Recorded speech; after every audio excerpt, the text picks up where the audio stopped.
Hey folks, welcome back to the show. Today's episode is about a very trending topic these days. We're talking all things NAD, and this is a deep dive with a total science guy. So I suggest that you sit yourself down, grab a pen, a piece of paper, well, not a piece of paper, a pad of paper, and get ready to take some notes. We're going to get deep into the pathways about NAD, so to explain how these supplements work, why some supplements may work better than others, and all the ins and outs. So it frankly made my brain work. So it's a bit of a ride, but if you can make it through, there's a great offer at the end, and you'll learn something. Hopefully you will learn something. I sure did.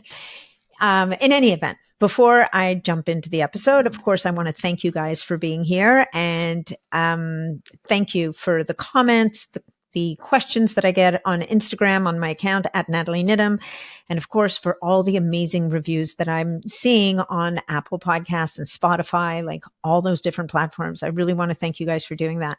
And last but not least, I would love to invite you to check out the website, natnidham.com, which is actually under massive reconstruction.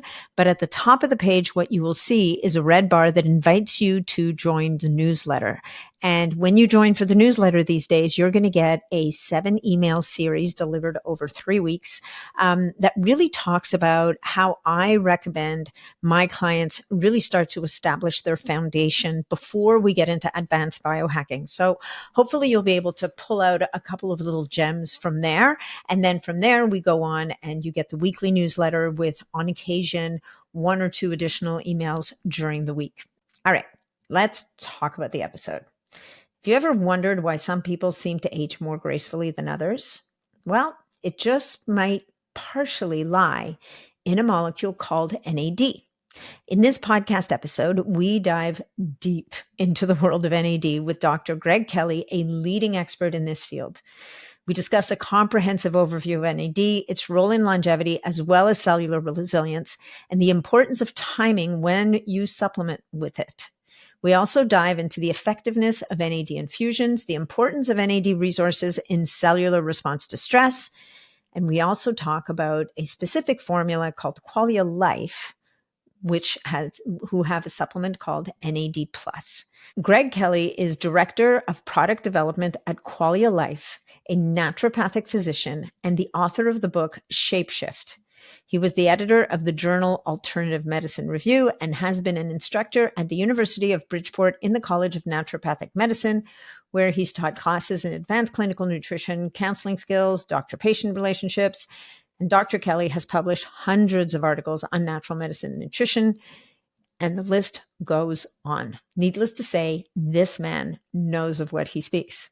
Now, if you want a special offer to try out Qualia NAD Plus yourself, just head over to qualialife.com/longevity and make sure to use code longevity to save 15% off on your purchase. Now, to learn more about Qualia Life, you're going to want to follow them on Instagram at Qualia Life. And now let's jump into the episode. Hey folks, just a quick reminder that all of the information presented in this podcast is for information purposes only. No medical advice, no diagnosing, no treatments suggested here. Before you try anything that you hear about or learn about here, make sure that you check with your medical provider. Welcome to the show, Dr. Greg Kelly. It is a pleasure to have you back. Thanks. Thanks so much for having me today. Yeah, well, I'm excited about this episode. It's a hot button topic. Everybody talks about NAD all the time. And I think there's a really great opportunity to kind of do a deep dive on what all the excitement is around NAD, what are some myths maybe that are floating around, and how important is this to people's health? So I guess you can pick any one of those starting points. I do some. Well, I'm always a big fan of understanding where things came from. So a little bit of history, and so NAD as a molecule, I personally use the idea of a metabolome, right? So NAD and all its metabolites, things that make it, things that are made from it, that all have the end part of that molecule somewhere in common.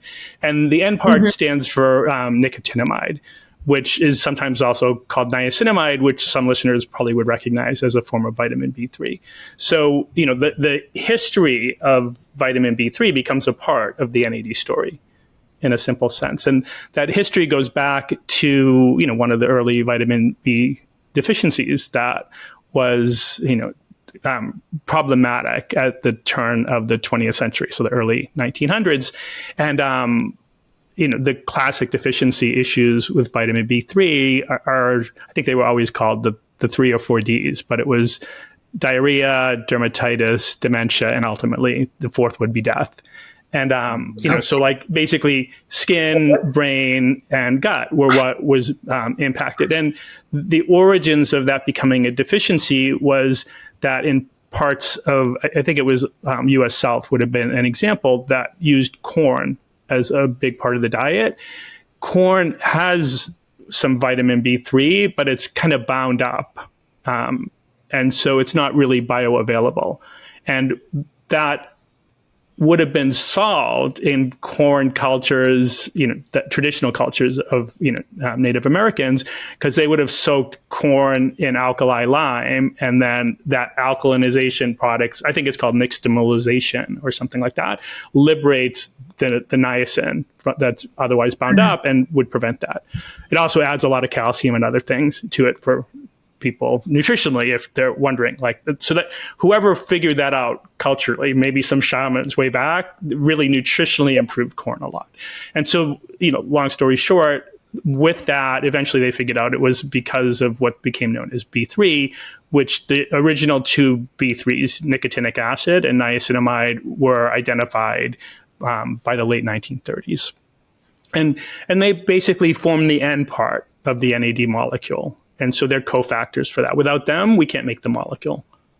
And so that part's been known for a long time. And then, biochemists eventually sorted, okay, why does it cause these problems? And it turns out the NAD molecule is a redox molecule, which you would understand. I see you shaking your head. Listeners may not. But a redox molecule generally is one that flips back and forth between a reduced and an oxidized form. So it's just toggling back and forth. And that toggling does often super important things.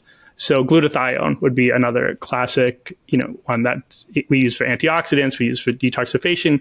Glutathione flips back and forth between reduced and oxidized. So NAD, that molecule does as well. And that's why sometimes you'll see an NAD with a plus sign and an NAD with an H. So those are the two in that redox pair.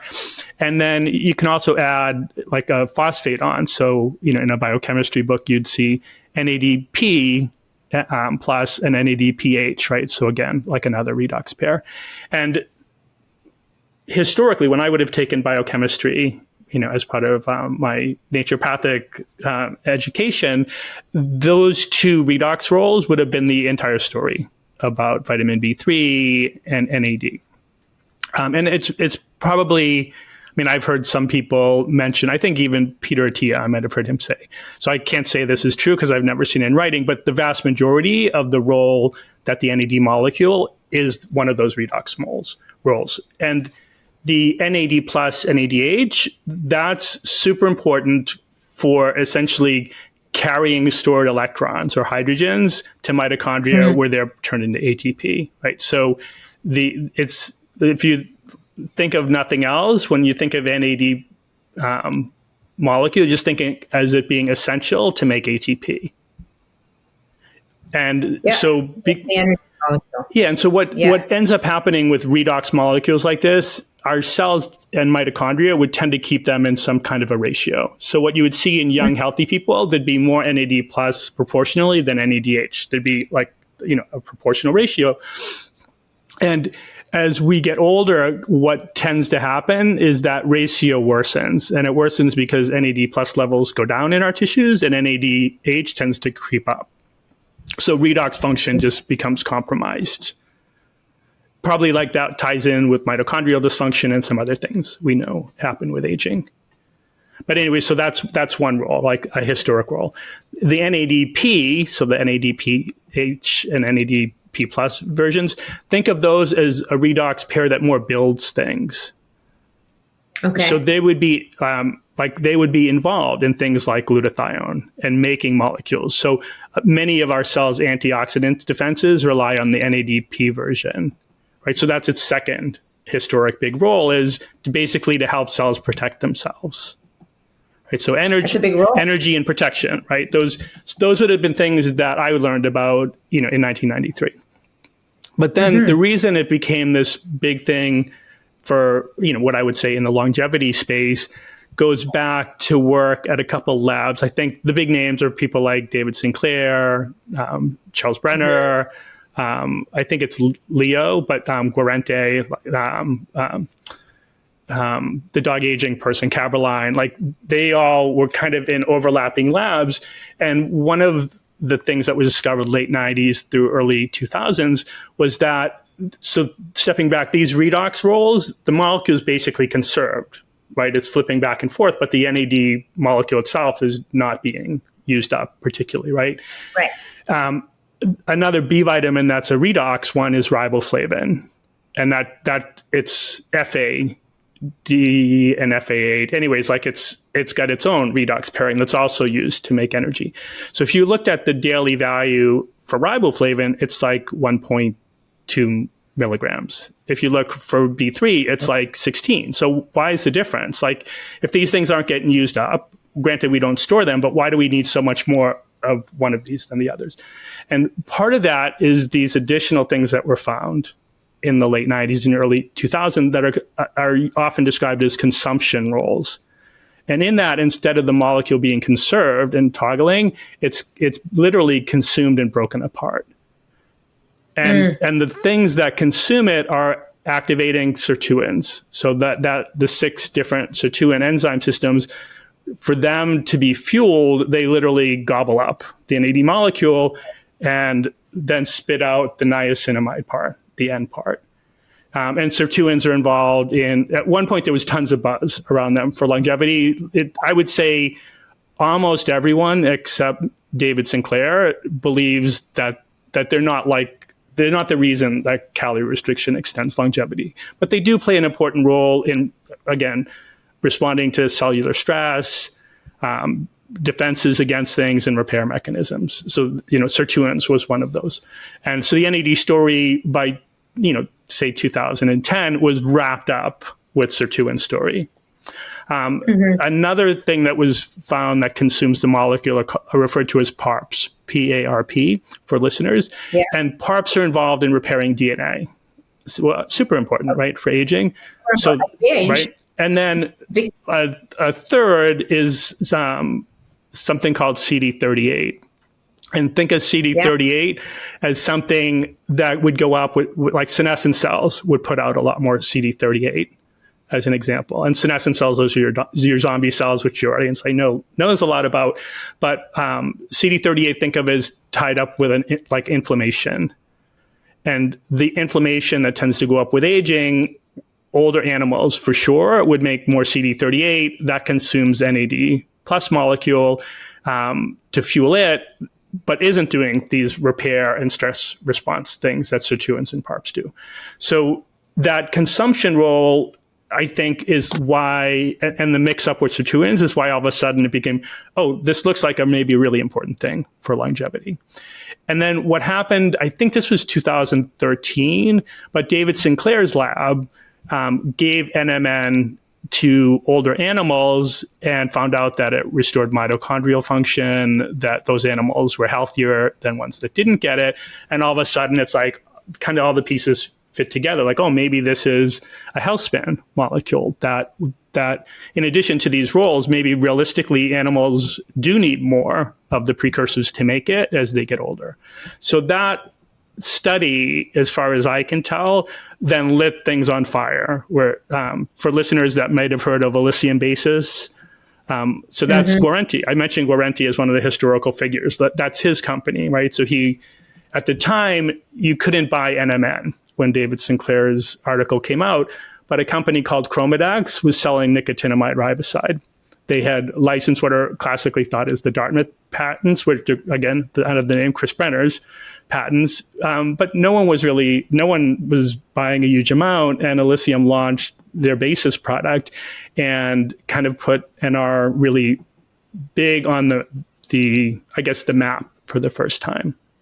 And then since then, I would say, it's probably been at least 20 human studies giving NR, almost as many giving NMN, because NMN by about 2017, someone was now making it as a ingredient you could buy and put in dietary supplements. So that's kind of the history lesson, that, it's the classic roles, but then these newer what I would think of as conserved pathways. Right. So the NR and NMN are both precursors, and are they? So, and people argue all the time about which one is better. Do they not? Not to mention the kerfuffle around David Sinclair's work that was so seminal that there's been a lot of fur and feathers flying. In the last about all this. So I think of it rabbit hole. So I think of it as the Brenner group and the Sinclair group, right? So Brenner, he was the one that his lab discovered that, NR has been known about since 1950, right? A lot of, when they did work on the other B vitamins, they found these other forms of precursors as well. What happened that allowed, or that I guess began to popularize NR as a supplement is it's always, or not, it's been known at least for many decades that NR existed, that, it was in that metabolome, right? That it was in the group of molecules related to the NAD molecule. But it used to historically thought NR would be taken orally and converted into regular niacinamide. And then the regular niacinamide would be what was absorbed. So why give this bigger molecule that's hard to make when this, other form does, in theory, the same thing? And so there hadn't been much interest. And what Brenner's invention was, he named the enzymes and would claim to be the discoverer of these enzymes that could directly turn NR into NMN and not have to go to the niacinamide first. And so all of a sudden there was a more direct route to get to NAD that he discovered, which seemed like, okay, well, if cells have that, there's probably a reason. So that kick-started a lot of interest in studying NR directly. And I mentioned NMN's the next thing. So if you, for listeners, if you can visualize this, if you were starting with niacinamide, that form of B3, it would go niacinamide, NMN, NAD. That would be the pathway. If you were starting from NR could go NR, NMN, NAD. Or NR could go NR to niacinamide, niacinamide to NMN, right? So it's both ways. And so think just in terms of size. NAD is not given orally because it's a big molecule. And enzymes starting in our mouth, our saliva, can start to break that molecule down.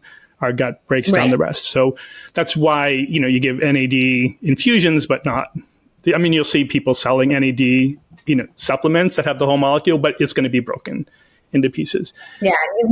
More of what I'm seeing now in the NAD world is different ways of trying to get it into the system other than IV. So subcutaneous injections, transdermal, using electrophoretic patches, or electrophoresis. I don't know what the right word is for that. All I know is it gives me like a million different blisters under the patch. So I don't. Okay. Well, so we can get to some of those other ways, but just think NAD, big molecule, like too big orally to get absorbed intact.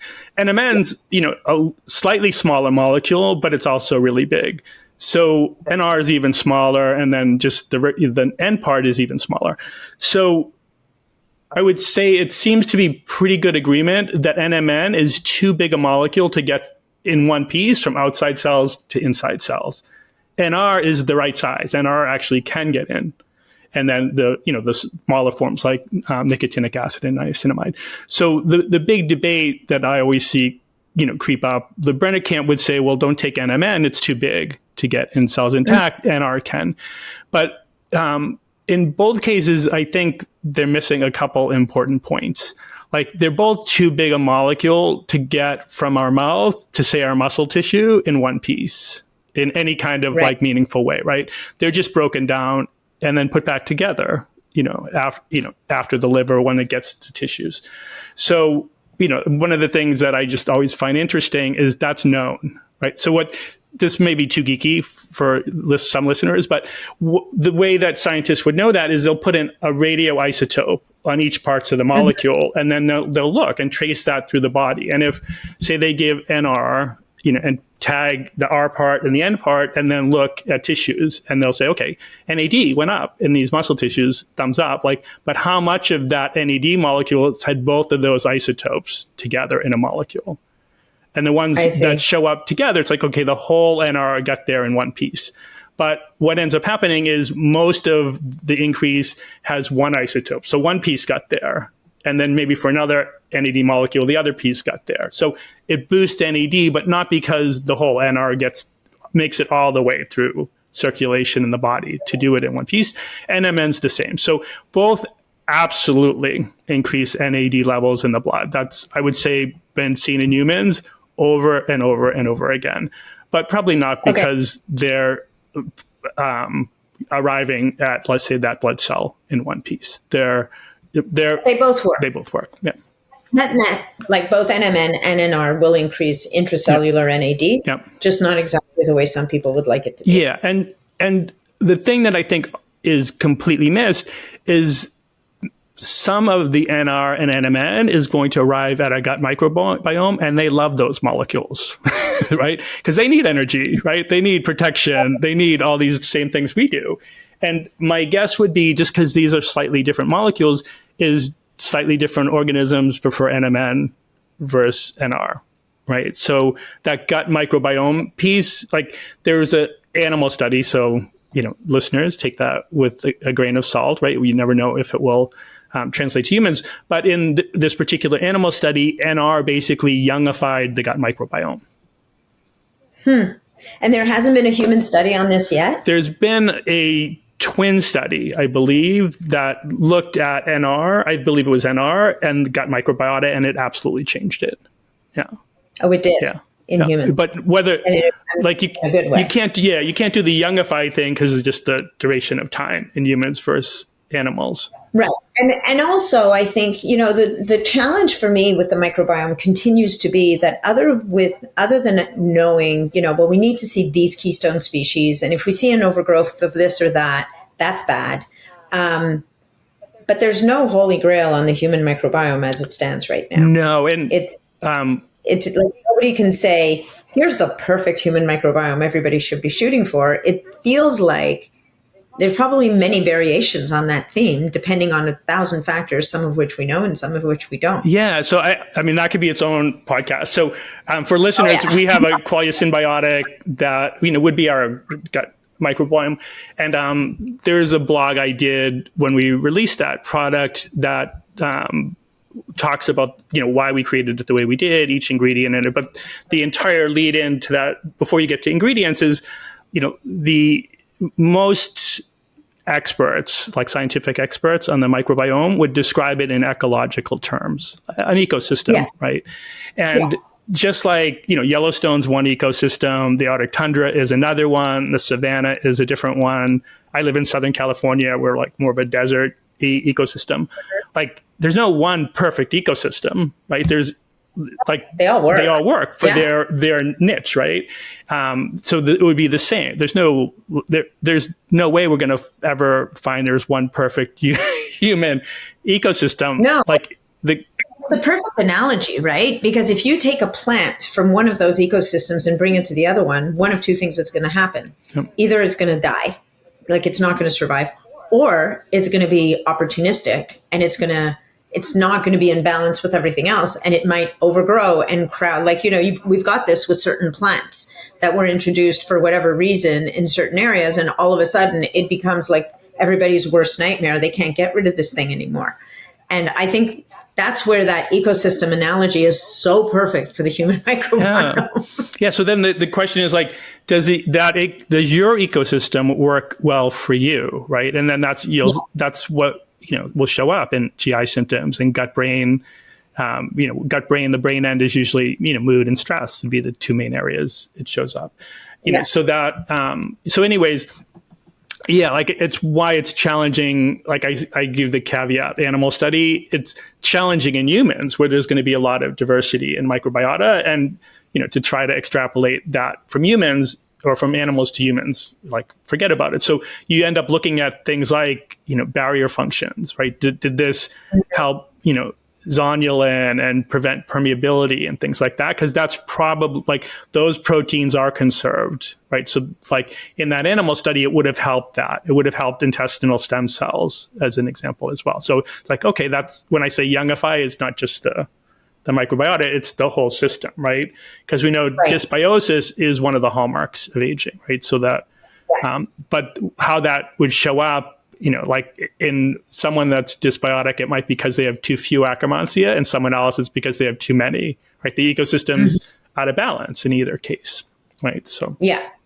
Well, so, and I think with symbiotic, what you were getting at is, my impression of symbiotic is you made a decision to try and provide nutrients and fibers and whatnot to feed the good actors. Correct. Yeah. That we know are actors. Yeah. So I just focused a lot on what you'd call keystone species, right? And let's make sure we have food for, all the major players we understand well at this point, like food for Akkermansia, Proteinae, some of the bifidobacteria.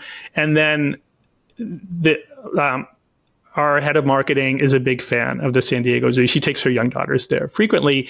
And I'll often try to explain something in a way I think she might understand. And when we launch that product, I'm like, just think of the zoo, right? Like what often you'll see in a symbiotic, it'll be, maybe a couple different organisms, right? It's, live bacteria, maybe a lot of annullin as an example. That's a super common prebiotic. That's a really general food supply. It would be like saying like all organisms can do well on, I don't know, let's just say wheat, right? Like, it'll support growth. Like, is every animal in the zoo going to thrive if the only thing we add more of is wheat? Probably not, right? So in general, for listeners, one thing to think in mind of is we want to, more to take an ecological approach to our gut ecosystem. We want to give a variety of things that can be used as food, because there's about 1,000 different, organisms that are living in the zoo. So. Right. Okay. Let's go back to NAD. Yeah. I was in the NAD story. So we've got NR, we've got NMN. They serve different functions. They feed the microbiome in a particular way. So not to get too distressed if it doesn't all get into the blood, because they have different uses in different areas. And there's one more microbiome piece, and this is also animal studies. So again, may not make a difference in humans, but I think it's been, a lab has done 2 studies on this so far. So think of the flushing niacin, that's nicotinic acid, and think of the non-flushing niacinamide. So in humans, we can't get from the non-flushing to the flushing. So I mentioned niacinamide goes niacinamide, NMN, NAD+. Right. The flushing one goes nicotinic acid to, I think it's NAD to NMNA. Like it's the NMN, but the nicotinic acid version of it, and then to NAD, right? So it comes in a completely different way. And we can't get from niacinamide to nicotinic acid. We don't have those enzymes in our cells. Okay. So we can't go. We can't go from non-flush or like non-flushing. We can't make flushing form in our cells. And they both hub at NAD, right? So we can get there from either of those. But there are organisms in the gut microbiota that can make that conversion, that do have enzymes to make that. So one of the things that's been found in a couple studies is for NR to increase NAD levels in the liver of the animals they've experimented, gut microbiota have to break NR down to N and R, and then turn the N part into Na, to nicotinic acid. And then the nicotinic acid is what gets absorbed and then drastically increases NAD levels, right? So one of the interesting... And is that why people take NR and flush? Yeah, that presumably, because the end part would be the non-flushing. So their microbiota must be really efficient at making that conversion. Yeah. Okay. Interesting. Sorry, I interrupted you. So Go the ahead. gut's a super important role that almost no one talks about, and that's still more and more is like it's the brain and the gut. If I spent the rest of my life only studying those two, it would be inexhaustible what you can learn in those. But just think like, you know, at the end of the day, when you say what's better, NR and NMN, like the gut's probably involved in using both well, and both are feeding the gut microbiome in some overlapping ways and maybe some somewhat unique ways. And at the end of the day, both for most people will cause their NAD levels in their body to go up. And and so then the question becomes which is better, and really they're, you know, apples and apples kind of in my mind. They're both going to help. And I think a more important question may eventually be, when did you take them? Like what time of day? And why would so NAD has some type of a circadian rhythm. It looks like it peaks in our blood, you know, on average sometime early afternoon for most people. There's not a lot of work there, but what's been done looks like that, right? And when things have a circadian rhythm in the blood, in a sense, there's an intentional change being made in something, right? And part of so this kind of goes down a different thing, but I would use the idea of signal to noise ratio in an engineering thing. But, you know, think of, we're in a loud, you know, room, bar, there's all kinds of background noise. If someone's just having a regular conversation, we may not pick up anything from that, right? It's all just part of the noise. But if someone says, you know, Greg or Natalie, like all of a sudden like someone mentioned my name, right? Like a signal popped out from the background, right? So, and our ears are like receptors for noise, pick that out of the background noise. So that's a signal, right?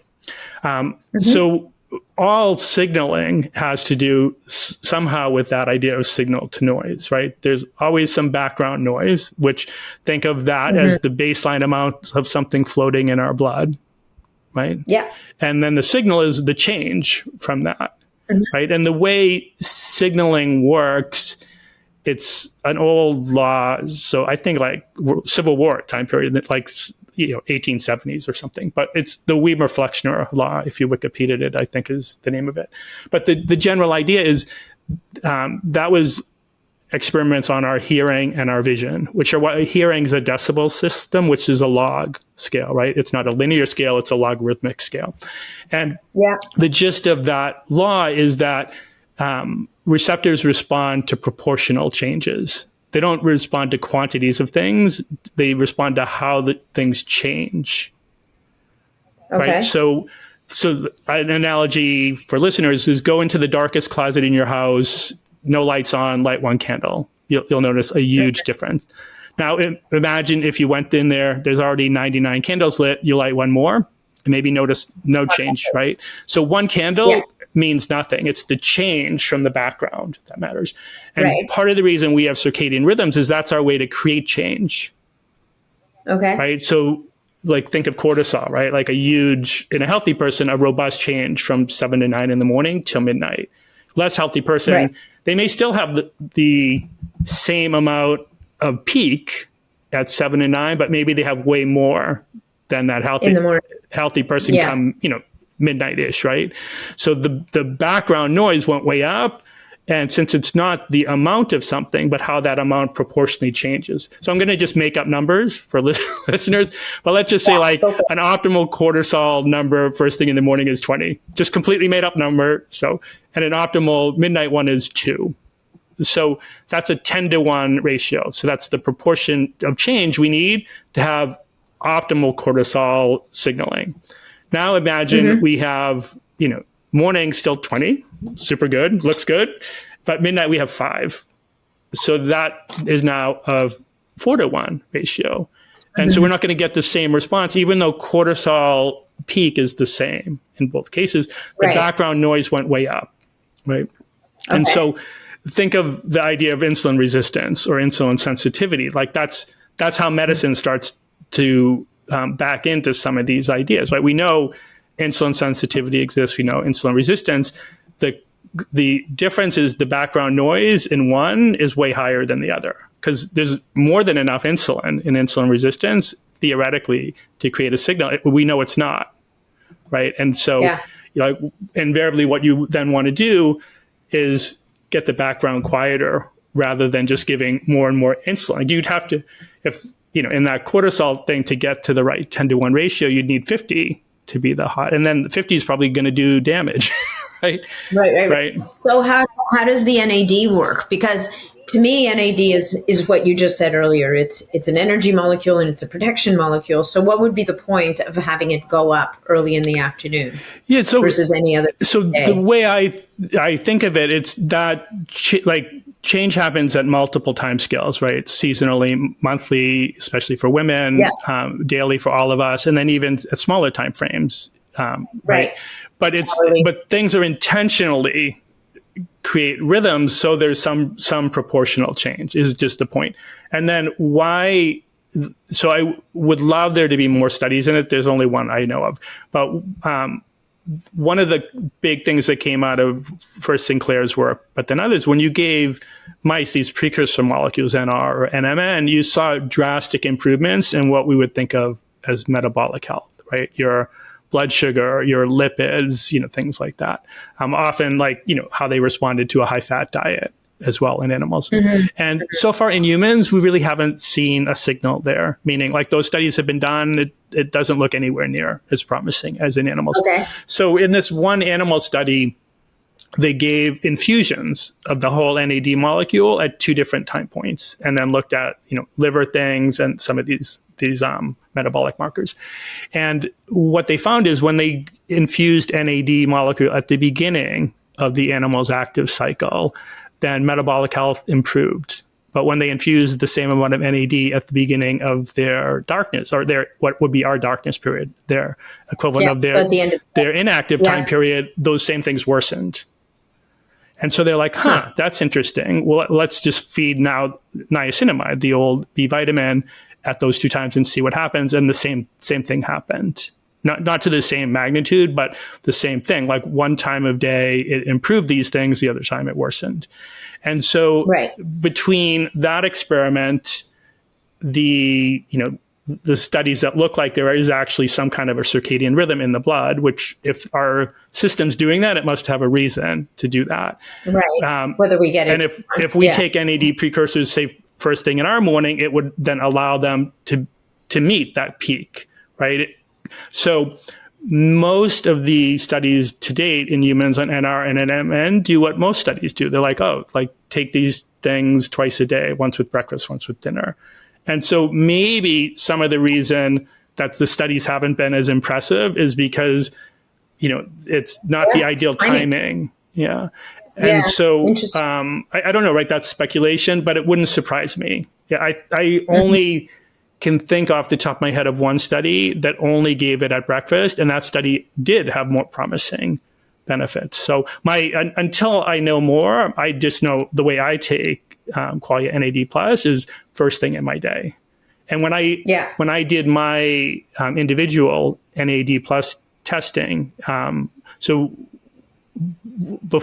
before there was a Qualia NAD Plus on the market, we built some in the lab, put it in bottles, and a couple of us took it, and then did before and after NAD testing. And this would be probably coming up, it would have overlapped with A4M coming up 2 years from now, I think. So it was basically around November, I stopped taking anything that had any B3 in it and, any NR, NMN. So even our products that had low amounts of those. And then I think I went off those for about 4 weeks and then just started taking Qualia NAD Plus literally first thing in my day. So wake up, glass of water, take Qualia NAD Plus, 2 capsules. And what happened for my test, and then I measured my NAD Plus levels early afternoon, right, to try to see that peak timing. And my levels went up about 100, I think specifically 156% doing that experiment, which is the most we've seen so far of anyone taking Qualia NAD Plus. But I did it what I would think of as impeccably, right? Took it at the perfect timing, measured my levels at the perfect timing, went off, like a product long enough to get my true baseline without supplementation. Right. And what test was that the Ginfinity test you used? Yeah, that was the only one available at that point. And actually, I think it was the 23rd of July. It was very recent. Chromadex just launched theirs for health practitioners. And we've used both as a company for our research. We've used Ginfinity. And are they consistent? Yeah, they're both. Gin was, those NF1 tests, we used Ginfinity in one of our original, smaller tests that then we gave it to some non-Qualia people to also see what happened. We used Ginfinity's, but for our placebo-controlled study that we had published on our website, we used the Chromadex one. And we're doing a second placebo-controlled study, and we're also using the Chromadex test. Okay. Now, can we also talk a little bit about NAD infusions? Like I get, I do NAD infusions once or twice a year. I'll do like a few days in a row. And I feel like, and I do a lot of different things at the same time. Like I'm doing, I have a methyl group kind of methylation stack that comes along with it. Last time I did 3 rounds of EBU, like where you're cleaning out the blood kind of thing with ozone, and a physical filter, which was fascinating. But there's a lot of people that would say NAD infusions are just a bad idea because they may overwhelm the system and throw off that redox balance that you were talking about earlier. Yeah. So for me, I've always thought, maybe if we shocking a pool, you shock the system, and then in between you might use like a supplement like the Qualia NAD to just kind of hold things steady. So like stepping back, NAD infusions have helped a lot of people, whether it's placebo or real. They've helped a lot of people, right? So they seem to do something, especially addictions, and there's sweet spots, right? That they're great. I mentioned the NAD molecule is really big, and you mentioned there's the debate about NR and NMN, can one get into the cell and the other not, right? So NAD is even bigger than NMN. Right. So if NMN can't get in cells, how can NAD, right? It would need enzymes outside our cells to break that down. So think of there being circulating NAD plus, like molecules in circulation. So in the bloodstream, and then there's intracellular NAD plus. So NAD plus that's actually in our cells, and even within them, then inside the mitochondria. So there was one study published. It was a small number of people, but they did NAD infusions and then looked at blood, like intracellular NAD plus levels, and it didn't increase those. The amount in circulation went way up temporarily, right? But it couldn't get inside cells. Cells just don't have enough enzymes outside of them to break that molecule down. So it's doing something by being in circulation, but that doesn't mean it's getting inside cells. They're two different things. Yeah. So I think we talked about this. I think you were saying that you think that maybe what it's doing is acting as a signaling molecule more than just pure NAD in the cell. So, which in a sense, and to your point, because it's been shown to be so effective for addictions, and I always walk out of those sessions feeling pretty good, even if you don't feel tremendous during the infusion, but there's ways of managing that. I've always felt like it's doing something, I just, but I don't think it's the kind of thing I would do every day, because to me, the feeling nauseous and not so good during the infusion tells me that it's challenging my body, maybe in not the best way. So to keep it as a hormetic stressor instead of kind of boiling over into a negative stressor, you'd kind of want to manage it a little bit. And Ginfinity, the lab you met, he's done the most NAD testing because he's had the intracellular blood test the longest. And he's blogged several times and told me, in conversations that he has not seen infusions increase intracellular NAD levels. They Right. increase circulating, which are different things. So I would say if you want to increase intracellular, the precursors, like what's in Qualia NAD plus, that's the proven way to go to get it increased in our cells. What the infusions are doing is something, but it's likely not that something. Yeah, so it's undefined. That's really interesting, though. I mean, it's interesting to me that it's undefined. Like, it's so undefined, right? Yeah. And yet it's been shown to be so helpful for things like addiction, as you said. It's been, I've spoken to people, it's been life-changing for them. Yeah. So, and often we have this illusion that we'll understand a mechanism and it's all sorted out, right? But really, at the end of the day, we don't really know how aspirin works and think how long. Like, we know some things aspirin does, but we don't know, right? And I mentioned, like, like in theory, we can't make, like, NR can't be made into nicotinic acid, right? And I said, oh, well, nicotinic acid goes from NA, that's the abbreviation, to NAD to, NMN something, I can't remember, to NAD, right? So one of the, the stopovers in between is this molecule called NAD that in theory we can only make if we took flushing niacin, right? But one of the original human studies on on NR, NAD went up like 5,000%. Right. So that's in the paper, right? Like, and then by taking NR, right? We can't get there from here. Right. So, and there was no great explanation. It was like, well, like in theory, we can't ever make that molecule from the N that's in NR, but yet that's shown up consistently is that when we take NR, that goes up, which is again, probably the gut microbiome doing that flip for us and then helping. Right. But anyway, so even the story about, well, NR, it goes directly from NR to NMN, and then NMN to NH. Well, then why did NAD go up ridiculously higher? Like, that's impossible if your theory's right. So like I always say, don't get bogged down in the mechanisms. Like, how did the whole system respond? So we know in an infusion sense, the whole system for someone that had an amazing recovery, as an example, responded in the way you want. Why it did is, a mystery, but probably not sure. Because the amount of NAD inside cells went, higher, at least in a near-term sense. And and this may not be true either, but enzymes we usually think of in one direction. So NMN going to NAD plus, we think, oh, like that's the direction it's going to go. And that enzyme requires magnesium and ATP. And you would know this, but listeners may not. Whenever you hear ATP, the active ATP that works is always complexed with magnesium, right? Which we also know is one of the big insufficiencies, that's why we right? talk about magnesium. Yeah.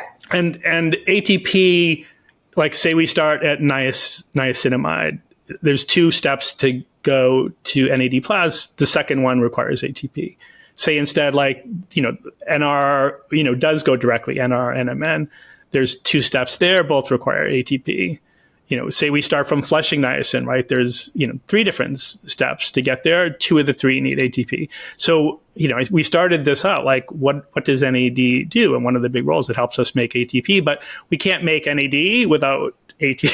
Without ATP right? In the first place. They're mutually, right? And you would know this. A lot of things are just So what's the net gain, really, of NAD? Like, I mean, from a longevity perspective, for someone as we age, our CD38 goes up. Like we start to lose. We start to, our body starts to consume the NAD. So theoretically, we're not going to have as much ATP. So we may not have as much ATP to convert the precursors that we need to make more. Yeah. So how do we, like, what are the wins? Like from a longevity perspective, we want access to the DNA repair. We want access, we want access to the energy and the DNA repair. If we can get those 2, we solve a lot of different problems. Yeah. So, and so what I think, so one, it's pretty well established that, and this was even the case with me, like when I did my baseline levels being off all precursors, my levels, according to Ginfinity's tests, would have been suboptimal. And he sets his optimal based off what he would find in healthy, say, 20, 25-year-olds, which is understandable. Right. We know it goes down with age. I'm 62. When I took Qualia NAD+, mine went up squarely into his optimal range, right? So, nice. So one is he would think that we want to maintain more optimal levels and that we just can't do it as we get older. And I would say I've seen that. I've seen it in Quantified Bob, if you know him. He did before and after as well. We sent him tests, sent him Qualia NAD+. He's substantially younger than I am, super healthy guy, but without supplementing precursors. According to Ginfinity's tests, his also weren't optimal. So I don't think we can stay at an optimal level without doing more precursors as we get older. But then, what does that matter? Does it benefit something? And I think Chris Brenner is probably the most balanced person in the room in this case.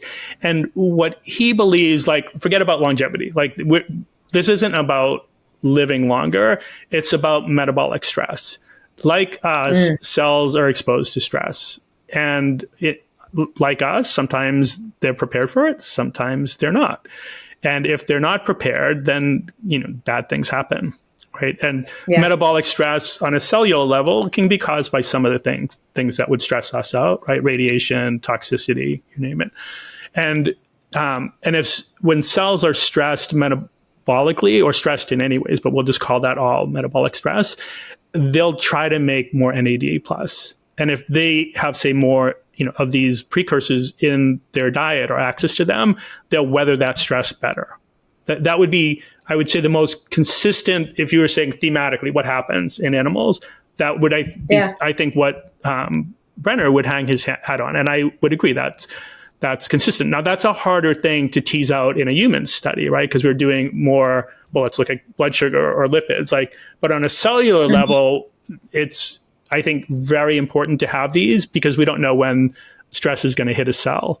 So that... it's building resilience into the system, really. It's giving you that buffer that you need when the demands go up too high or when you're meeting up with a stressor that your body can't handle. Right. And then the other thing that shows up, and this is even with, like niacinamide as an example, in, after a more traumatic thing that stresses tissues now instead of just cells will preferentially turn tryptophan into more, because they can make tryptophan all the way in. It kind of funnels into that nicotinic acid pathway at some point. If you give them more niacinamide or fleshing nicotinic acid, they'll use it to deal, right? Because just think, with the trauma came inflammation, more NAD is being consumed. They're going to try to keep pace. So, one of the main reason I take it is I want my cells to have more resources to be resilient when they need it, because I don't know when they're going to need it, right? I can't predict what's going to stress my cells. So that would be one of the main reasons. And then, I think it's worth talking about what happens when cells are stressed, right? And this ridiculously oversimplifies it for the scientists listening. But in general, think of the first response: cells are stressed, they've got enough capacity to deal with it, they're going to, respond in a resilient way. They'll make more antioxidant defenses, right? They'll make more superoxide dismutase, more glutathione. They'll basically toughen themselves up, and they'll weather the storm and be more fit to respond the next time. But if stress was more than that, they'll probably take on some damage, right? And damage in a cell, usually you're talking DNA may get, corrupted, organelles, which are your mitochondria and all these other factories within inside cells, maybe they get some damage. Often proteins get tangled up. They proteins, in an aging sense, there's what they're thought of as folding and unfolding of proteins. But when damaged, some get tangled up. They get, they don't unfold correctly. So that's that would be the next thing. There's some damage, but then that's why the PARPs that NR, NMN, the NAD molecule feeds, right? help repair DNA, right? And it's why we have something called autophagy, which, I'm sure all the listeners have heard of autophagy. Autophagy is something that recycles the damaged proteins and organelles inside. So it fundamentally repairs cells. So that would be the next, phase. Like stress happened, it was too big to be, respond appropriately. We took some damage, but maybe it was repairable. The next thing is we took stress, but it caused so much damage, it's not repairable. And so that's your cellular senescence, right? Senescent cells, right? Like stress cells that have so much damage, let's make sure they can't make new cells. Let's, make it so those cells eventually just go through like the disintegration process, apoptosis. And then if stress is even bigger than that, then, maybe the cell directly becomes, damaged enough it breaks apart. So necrosis or goes through apoptosis. So that would be kind of the menu of doors a cell can go through when it's stressed. And ideally, we want door number one. And I think having more, NAD resources before makes it more likely we'll choose door number one. Certainly more likely we'll choose door number 1 or 2. And the connection then between like senescent cells and NAD starts to shape up here, right? Because there wasn't enough NAD plus. So the same amount of stress now, we can't go door number 1. Maybe now we took even more damage than we can repair. So now the cells become senescent, right? And so there's this interplay between senescent cells and NAD. And then you would know this, but I mentioned in passing earlier, the CD38, that as we get older and older, consumes more and more of the NAD. Part of the reason is because that's being produced and put out into the microenvironment by senescent cells. So what then starts to happen is in that microenvironment, the NAD is being preferentially consumed by the senescent cells. And the healthy cells are kind of getting starved for it.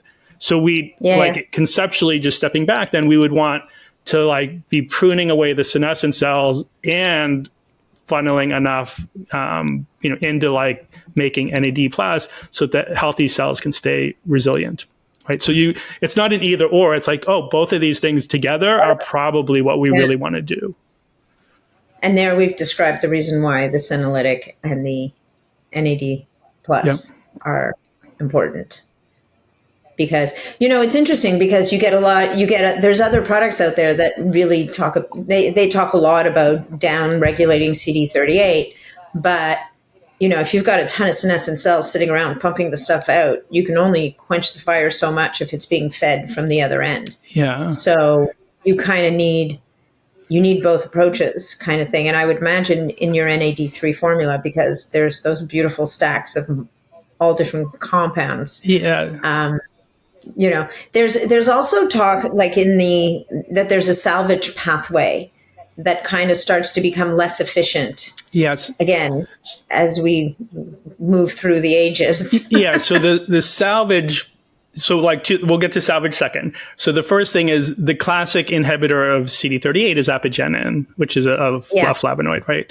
That's found in certain plants. But you'll find that in what historically has been called Qualia Life, and I think is being renamed Qualia Mitochondrial Plus it won't be on sale immediately, but on our website right now for listeners, Qualia Life would have like an NAD building stack in it, and it has apigenin as something to slow the CD38. Qualia NAD Plus doesn't have apigenin, and we've done studies on what's Qualia Life and before and after NAD levels, and it on average doubled levels, right? So it's doing it for a lot of other reasons unrelated to being as many precursors. Qualia NAD Plus was optimized more to support the enzymes, including the salvage pathway, and make the NAD plus molecule. So we didn't put apigenin in that. And the reason is in the Qualia Life NAD study we did, we measured a lot more than just the NAD plus molecule. We measured literally the entire metabolome, which you can't get that test. There's no one that offers it, but we were part of an IRB that measured all those things. Yeah. And if apigenin was really making a big difference, you would have seen other changes in the metabolome we just didn't see, even with that product with the apigenin. There's a company named Nuchido that I think takes a really smart, like pharmacological systems approach to the NAD, to solving the NAD. And they have, the apigenin in there as something to prevent this degradation. The human study they published within, let's say, the last 6 months, it did okay. I want to say it increased NAD levels about 30%, which it's good. It's not great. Like Qualia NAD Plus so far, ours it averages about 75%.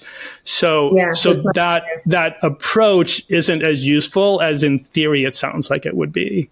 Like it's much. I think it would play out a lot better to like prune off senescent cells. It's more the root of the problem than trying to like slow this enzyme, because it's slowing enzymes seems like, oh, this is really doable. In theory, there's just too many adaptations that happen in something as intelligent as our cells in our body. So I think that's overrated.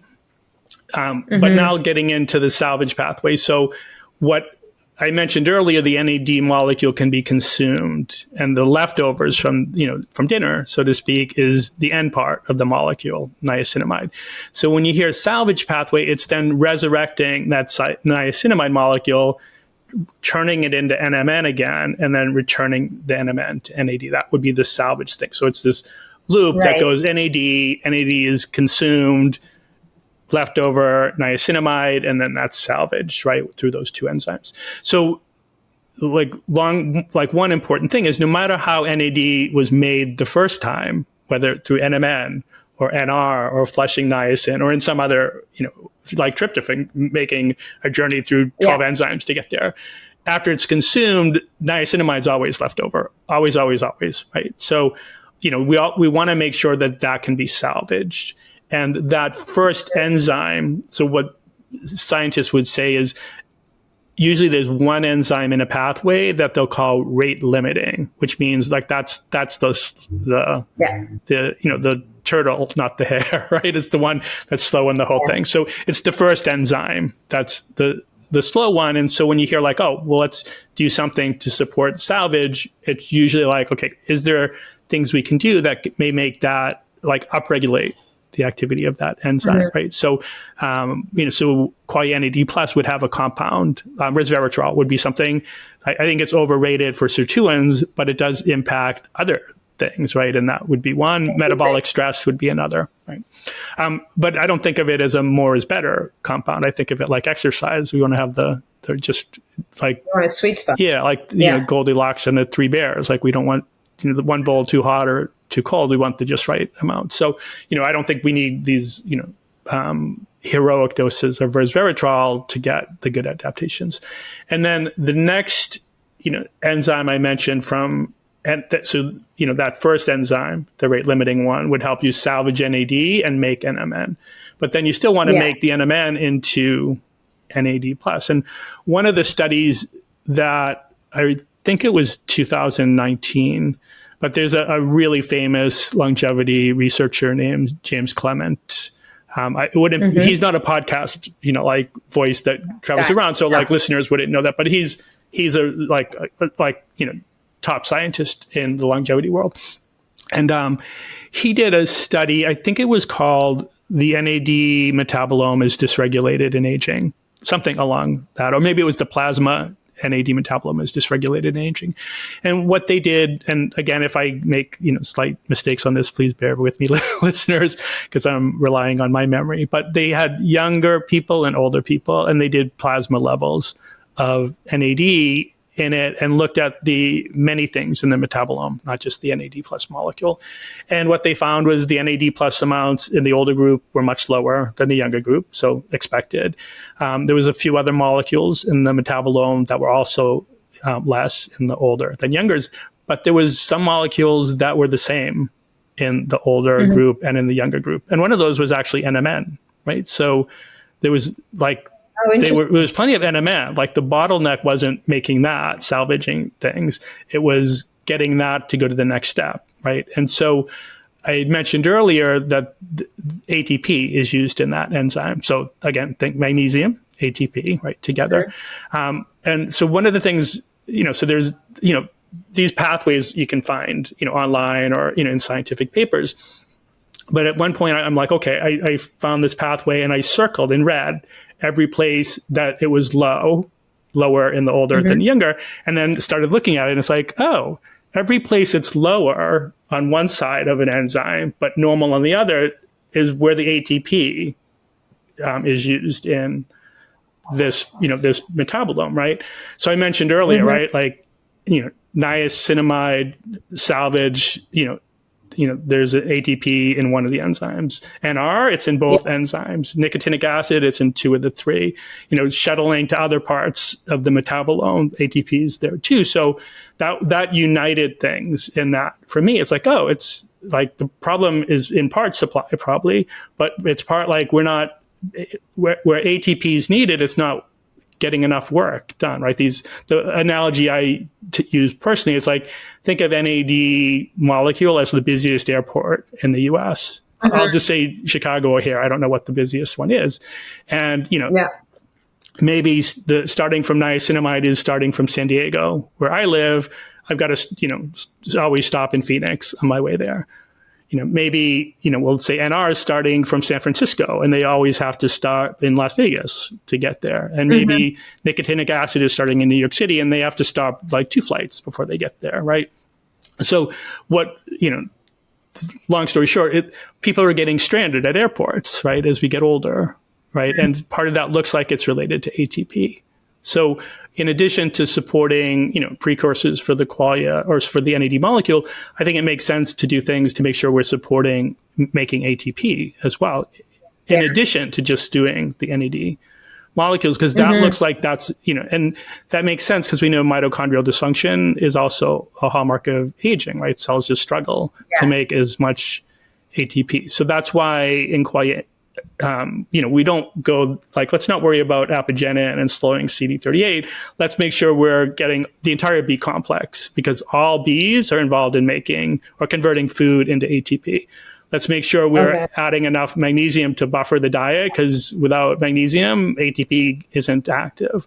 Let's make sure we do some other things to try to support these enzymes in addition to the rate limiting one. And in the brain, that enzyme, the final enzyme that turns NMN into NAD, or coming from nicotinic acid, same enzyme family. In neurons, the only thing known to make that enzyme more active is caffeine. Like, no kidding. The only thing. And, this was an in vitro study. This was super early stage science. But if you add the caffeine to, say, neurons or some other brain cells, skin cells would be another one they've done this on, then it actually increases the amount of NAD inside those cells. If you add NR to that same culture medium, it will also go up. And if you add both, it's additive. They complement each other, because now you have the precursor and the enzyme working. So, but that's an in vitro. It's in vitro, right? But that's would be classically how you sort out enzymes and mechanisms, right? That's just the easiest. You kind of figure it out there. Yeah, you isolate it, then you move on to. Yeah. So that's one of the like, we use a coffee berry extract in Qualia NAD+, but that's why, right? Not a lot. Like, I think of it as a microdose of caffeine. What you'd get maybe in about a quarter of an 8-ounce cup of coffee. So not enough caffeine to be stimulating, but that's why it's in there. If listeners look and say, I don't get jitters, and I'm pretty sensitive to caffeine. So I think that kind of take that off the table, which is smart. Yeah. And speak to, taking it in the morning. And I wonder with some of the other supplements out there, to your point, like, just like in the studies, if you're taking many capsules and you're splitting them up between the morning and the evening, is it possible that it would just be better if you took it all in the morning? So, and that's a self-experiment. Okay. So the last question I'm going to ask you, because I think people have now taken, if they're listening still, they've taken about 20 pages of notes, writing pathways and whatnot. How do people feel? Like, how does this make, this NAD plus supplement? We now understand a lot about what seems to be going on at a cellular level. And I know that, I mean, I've had conversations with some of the people on your team and even myself, like I feel like I just have more steam to get through the day kind of thing. But are you getting that from everybody, like from most people kind of thing? Like, is it really kind of essentially supporting energy? Because even though we're giving more resilience to the cells, that's all great. Can't take that to the bank. We both know, like, that's pretty good insurance for ensuring for a good health span and lifespan. Because if our cells have energy, then there's more chances everything's going to go well. But from an individual perspective, are you getting the feedback that people are actually feeling this? Yeah. So I'm most involved and most aware of the feedback we get in what would be our original pilot study, like when we make prototypes, recruit people, and do some kind of a human study to see one, is this well tolerated, and two, okay, like what happens, and then interacting with people like you and some of our other advisor, some of the doctors that use our products I interact, and then occasionally I'm more likely to get questions from customer service and social media than I heard this cool thing. So I'm probably not the best one in position in the Qualia company to hear that. But the feedback I've gotten the most consistently from people in studies, from friends that have taken it, from other doctors I'm in touch with, always seems to come back to what you just said. Something about energy or something about having more capacity, bouncing back quicker. Like when I interviewed Chris Brenner at one point for the Collective Insights podcast, and he's maybe been doing NR, probably been doing NR longer than anyone. And that would be his, that recovery from exercise, being able to do more at an advancing age than you are able to without it. Sometimes sleep for some people I've seen show up. I think it then starts to vary depending on where their challenge is. Some people it would be feeling a little bit more mental clarity, right? Because our brain uses the most energy of any tissue proportionally. So those would be the areas. And I know I always personally, I usually don't expect to feel things. It's like my story is more okay. I know what, my grandparents died of and how long they lived for. Fortunately, my grandmother on my dad's side lived a long life and was sharp up until the last couple of years. So she probably made it to 94, still, I could take her out to lunch and, ask stories about her, growing up. And, but the last couple of years were rough for her.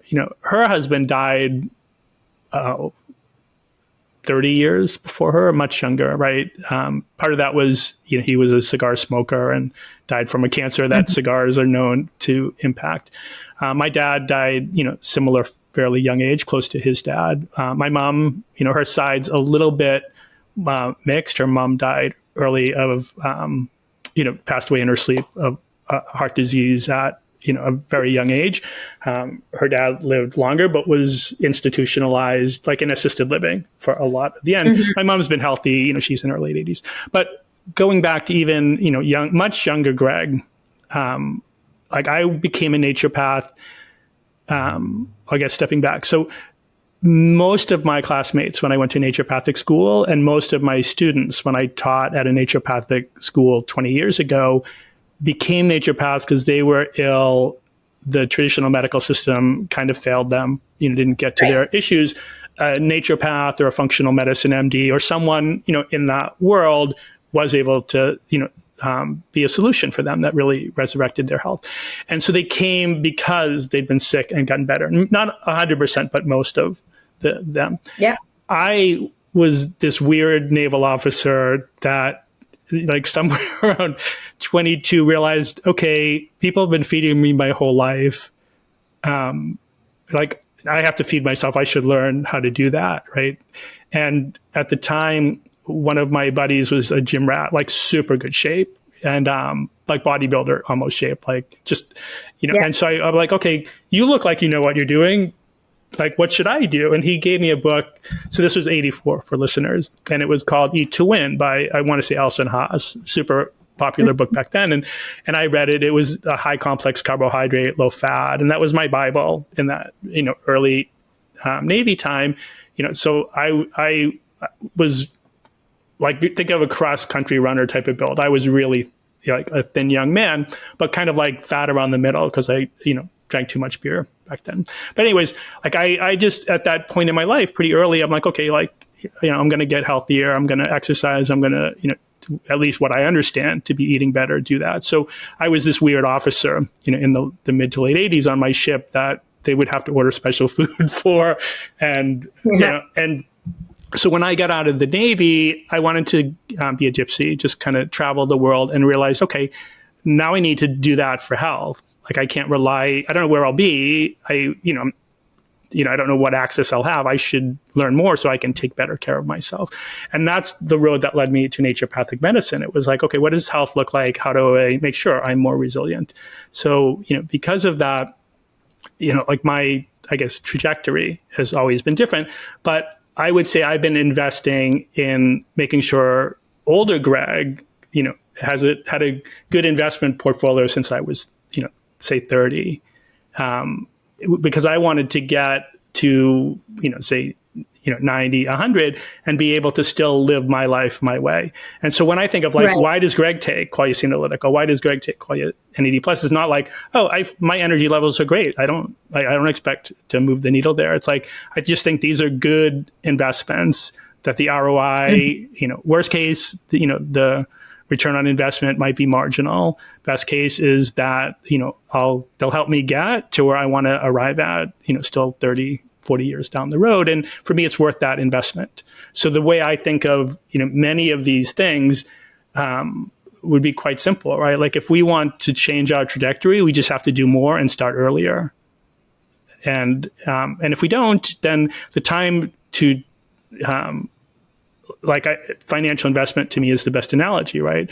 The time to make sure that we have a comfortable retirement isn't when we're 65 and then think, oh my God, like I need to start investing. It's the best, like the people best positioned in general of not like your billionaires or people that started huge companies, but are the people that started making sound investments early. So that to me should always be, first and foremost. And it's one of the reasons I love Peter Attia.